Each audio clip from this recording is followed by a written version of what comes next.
एक बहुत पुराना घाट जो बनारस की संकरी गलियों में स्थित था, जहां गंगा की लहरें सदियों से अटूट बहती आ रही थी। वहीं एक साधु रहता था जिसका नाम सोमनंद था।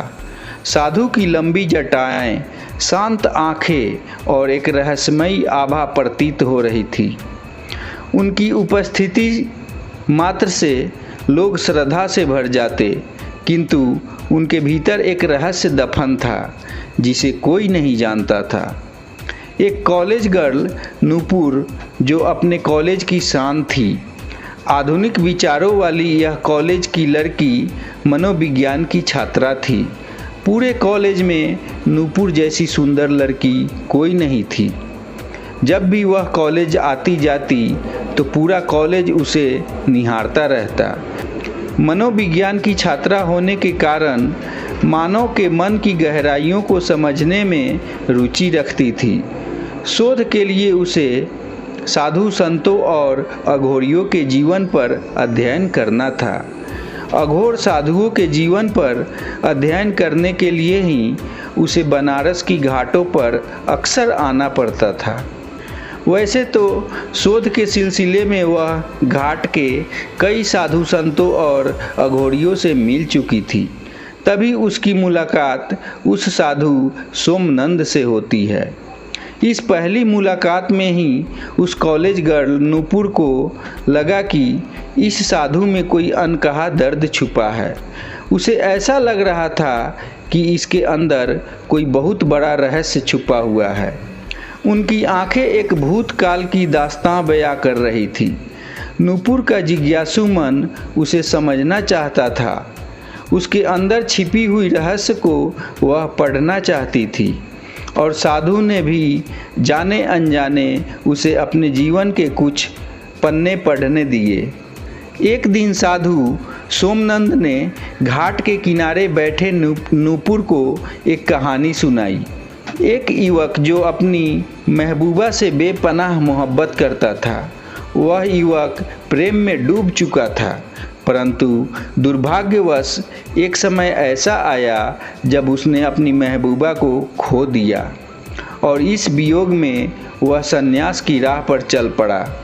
उस युवक ने अपने प्रेम को पाने के लिए आत्मा और शरीर दोनों का त्याग कर दिया। नूपुर समझ गई थी कि यह कहानी स्वयं साधु सोमनंद की ही है। उसकी जिज्ञासा और तीव्र हो गई। फिर भी उसने साहस करके पूछा, क्या आपने कभी किसी से प्रेम किया था? साधु ने गहरी सांस ली और कहा, प्रेम कभी मरता नहीं, बस रूप बदल लेता है। साधु के इस उलझने वाले जवाब ने नूपुर के मन में हलचल मचा दी। नूपुर फिर कहती है, क्या यह सिर्फ एक कहानी थी? इस पर साधु उठकर चला जाता है। अब धीरे धीरे नूपुर को एहसास होने लगा कि वह खुद इस साधु की ओर खींचती हुई महसूस करने लगी थी। पर यह कैसा प्रेम था, एक सांसारिक नारी और एक सन्यासी के बीच। अब साधु की तमाम बातें नूपुर को रात भर सोने नहीं देती। पता नहीं यह कैसा लगाव था। अब नूपुर कॉलेज से बंक मारने लगी थी और वह सीधा घाट पर आकर साधु के साथ समय बिताती। दिन रात उसके दिमाग में उस साधु की तस्वीर ही दिखाई देने लगी। अब धीरे धीरे वह कॉलेज गर्ल साधु के और करीब आती चली गई, लेकिन जब भी वह साधु को छूने की कोशिश करती तो उसे एक अलग तरह की झंझनाहट सी होती। नूपुर ने कई बार प्रयास किया, लेकिन जब भी वह साधु को स्पर्श करती उसके हाथों में करंट सी दौड़ने लगती।